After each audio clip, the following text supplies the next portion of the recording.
금리가 계속 오르고 있고 부동산 시장이 조정기가 오고 이런 타이밍에는 여러분들이 꼭 집중을 해서 안정적인 현금 흐름을 반드시 세팅을 해놓으세요.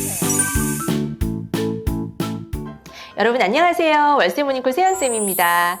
여러분 요즘 금리도 많이 오르고 아파트 가격이 너무 폭등하고 현재는 조금 조정장이 와서 많이 걱정되시죠? 네, 걱정하지 마세요. 오늘 이 세연쌤이 앞으로 우리 투자자들이 어떻게 투자 방향을 잡고 전략을 세워야 되는지 아주 명확하고 정확하게 이야기해드리도록 하겠습니다. 자, 금리가 오르기 때문에 우리가 앞으로는요, 이 안정적인 현금 흐름을 꼭 준비하셔야 됩니다. 이게 굉장히 중요한데요. 아파트 가격이 이제 조정이 오고요. 하기 때문에 우리 투자자들이 굉장히 이제 신중해질 겁니다. 그래서 오르는 지역은 오르지만 지금부터 조정이 되는 지역들은 다소 하락의 장이 오리라고 생각이 됩니다. 그래서 금리가 높아지는 이런 시장, 그리고 아파트 가격에 조정이 오는 이런 시장에서 여러분들은 이 수익형 부동산에 굉장히 집중을 하셔야 됩니다. 이 세연쌤이 월세 모닝콜이잖아요. 그래서 지금부터 이 낙찰받은 사례를 통해서 여러분들한테 어떻게 이런 수익형 부동산을 월세 세팅을 하는지 그 방법에 대해서 한번 이야기해 보도록 하겠습니다. 물건을 같이 보면서 이야기해 보도록 할게요. 네, 상가주택이고요. 지역은 경상북도 포항시 북구입니다. 양덕동에 있는 물건이고요. 토지 면적은 131.678평, 건물 면적은 211.871평입니다. 감정가는 9억 7,990만 6,200원이고요. 네, 유찰이 3차까지 되어서 최저가는 49%, 굉장히 많이 떨어졌어요. 4억 8천 15만 4천 원이네요. 네, 이 물건은 9명이 입찰을 해서 낙찰 가격이요 71.95%로 7억 500만 원으로 낙찰을 받았습니다. 나 차순위를 봤더니 6억 7,777만 7,707원이네요. 네, 차순위와 다소 차이가 있기는 하지만 그래도 낙찰을 받아야 수익이 나는 거고요. 확실한 수익이 나는 물건이기 때문에 전혀 상관이 없죠. 그러면 물건의 사진을 먼저 좀 같이 보도록 하겠습니다. 낙찰 물건의 외관 모습입니다. 굉장히 깨끗하고요. 해피빌이라고 되어 있네요. 뭔가 건물 이름도 굉장히 해피합니다. 그죠? 자, 보도록 할게요. 1층은 이렇게 상가로 구성이 되어 있고요. 2층부터는 주택으로 되어 있어요. 그래서 상가주택인데 상가주택은 주택수에 포함되는 거 아시죠? 이 부분을 모르고 계시는 분들이 계시는데 상가주택은 주택수에 포함이 됩니다. 네, 현관문도 굉장히 깔끔하고 고급스럽네요. 네, 전체적인 외관 모습인데요. 필로티 모양의 주차장도 있고요. 위층으로 해서 굉장히 깔끔하고 모던한 스타일의 건물입니다. 연식이 오래돼 보이지 않아요. 주차장도 굉장히 깔끔하고 널찍하네요. 지도 한번 같이 보도록 하겠습니다. 경북 포항 양덕동에 위치한 우리 물건은요, 북쪽으로는 아파트 단지가 형성이 되어 있어요. 그런데 우리 물건이 있는 이 밑에 쪽으로는 다 이런 다가구 빌라가 형성이 되어 있어요. 같이 보시면 이렇게 다가구와 빌라들이 굉장히 밀집되어 있는 곳이라고 보실 수가 있고요. 그리고 이 지역을 보시면 동쪽으로 포항대학교가 있는데 이 포항대학교하고 거리가 멀지 않고 위쪽으로는 이렇게 산업단지들이 형성이 되어 있어서 여기에 일하시는 이제 근로자분들이 여기에서 생활을 하실 수 있는 그런 지역입니다. 그래서 수요층으로는 이 포항대학교에 다니는 학생들, 그리고 이쪽으로 이제 산업단지가 있었잖아요. 이 산업단지에서 일하는 근로자분들, 그리고 이제 젊은 층들도 있고 또 좀 연세가 있으신 분들도 수요층으로 있었어요. 그리고 시세 조사를 했을 때에는 여기에서 방을 구하기가 굉장히 힘들었습니다. 공실도 없었고 임대로 나와 있는 방이 많지 않았어요. 그런 부분들을 봤을 때 충분히 수요층이 받쳐준다. 그리고 아파트 단지가 위쪽으로 형성이 되어 있고 우리 물건이 있는 이 입지에는 다가구들이 밀집되어 있다. 이런 부분들, 그리고 넓은 주차장, 연식이 오래되지 않고 외관이 깔끔하다라는 거, 그리고 상가주택이기 때문에 다가구보다는 조금 더 대출을 받을 때 좀 유연하다라는 거, 그리고 옆에 보면은 초등학교가 바로 옆에 있어요. 투룸도 같이 혼재되어 있는 건물이기 때문에 이 가족 단위들도 충분히 거주할 수 있는 그런 위치에 아주 좋은 물건을 낙찰을 받으셨습니다. 그러면 지금부터 이제 권리 분석도 한번 우리가 따져봐야 되겠죠. 예, 제가 이제 물건을 보면서 권리 분석을 같이 해드렸더니 이 초보자분들이 너무 많은 도움이 된다라고, 예, 권리 분석조차 모르셨던 분들도 하나씩 배워가는 아주 시간이 되었다고 권리 분석 같이 해달라고 하는 요청이 많으셔서 오늘도 권리 분석 한번 같이 보도록 하겠습니다. 자, 권리 분석을 할 때에는요, 내가 물어줘야 되는 돈이 있는지 없는지만 확인하시면 됩니다. 내가 인수하는 게 있는지 없는지 그것만 확인하시면 되지, 뭐가 어떻고 이 스토리는 어떻게 되었고 이 사람이 뭐 먼저 받아가고 못 받아가고 이거는 우리와는 전혀 상관이 없습니다. 그러려면 저희가 대항력이라고 하는 걸 봐야 된다고 말씀을 드렸는데요. 이 대항력은 임차인이 낙찰자한테 대항할 수 있는 힘이라고 말씀을 드렸어요. 어떤 힘이죠? 보증금을 보장받을 수 있는 힘입니다. 이 부분이 가장 중요하다고 보시면 되고요. 하나하나 따져보자면 대항력을 결정짓는 것들은 전입일자와 말소기준일만 보시면 되는데요. 전입일자가 말소기준 권리보다 빠르면 대항력이 있습니다. 네, 전입일자가 말소기준 권리보다 늦으면 대항력이 없습니다. 이것만 알고 계시면 됩니다. 자, 전입일자가 2020년 12월 4일이니까 말소기준일은 2015년도 10월 19일이죠. 그렇기 때문에 전입일이 말소기준 권리보다 늦어요.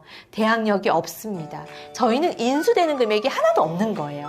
밑으로 쭉 보면은 네, 대항력이 없다라고 이렇게 여러분들이 하나하나 차근차근 말소기준이라고 전입일자를 다 비교해 보시면서 한번 확인을 하셔야 돼요. 왜냐하면 옥션 사이트도 실수를 할 때가 있어요. 그렇기 때문에 내가 알고 보는 것과 내가 모르고 그냥 없음이라고 생각하고 보는 거랑은 다르다라는 거죠.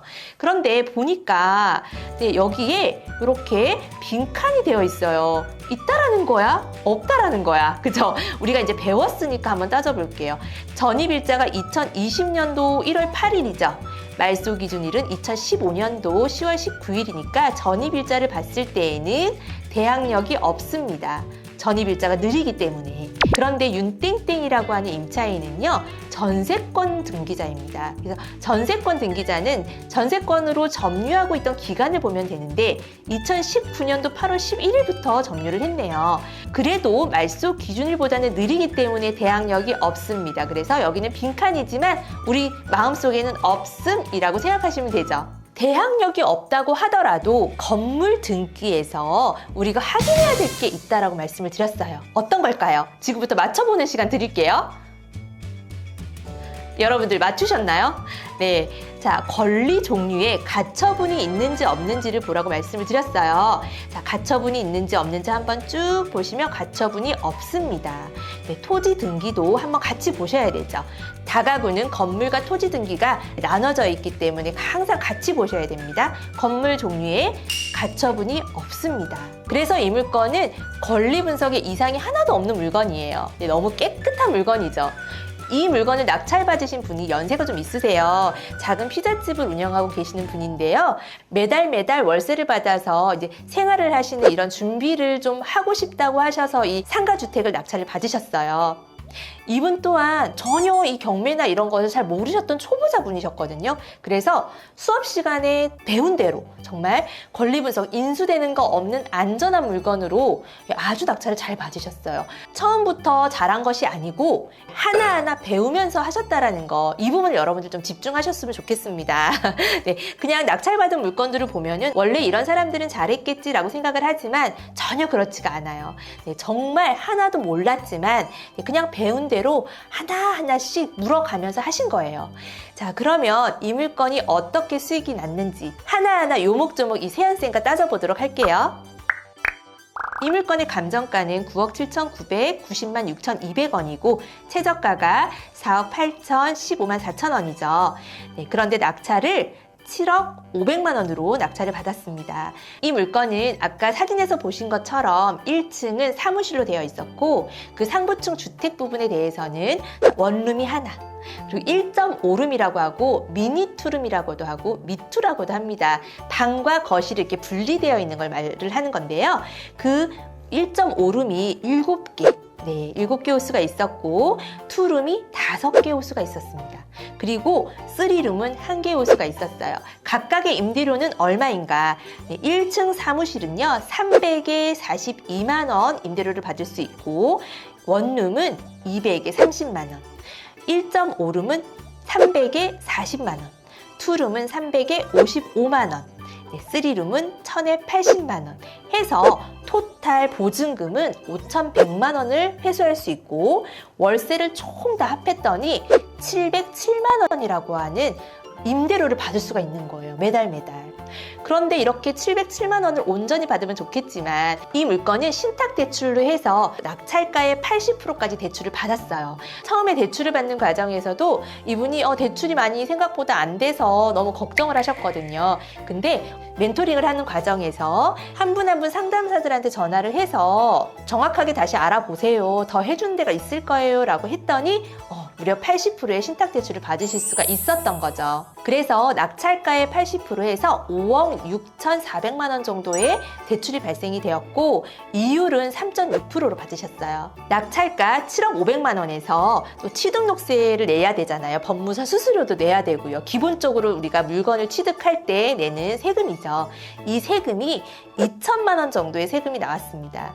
1억 6천만 원 정도의 실제 투자금이 발생이 되었고 5,100만 원 보증금을 회수하면 1억 1천만 원 정도 순투자금이 들어갔어요. 자, 그리고 수익 부분에서는 707만 원에서 우리가 이자 3.3% 이자 내야 되잖아요. 이 이자를 냈더니 이자가 169만 원 이자가 발생을 합니다. 그래서 순수하게 내 통장에 남아있는 순수익은요 538만 원입니다. 와, 축하드립니다.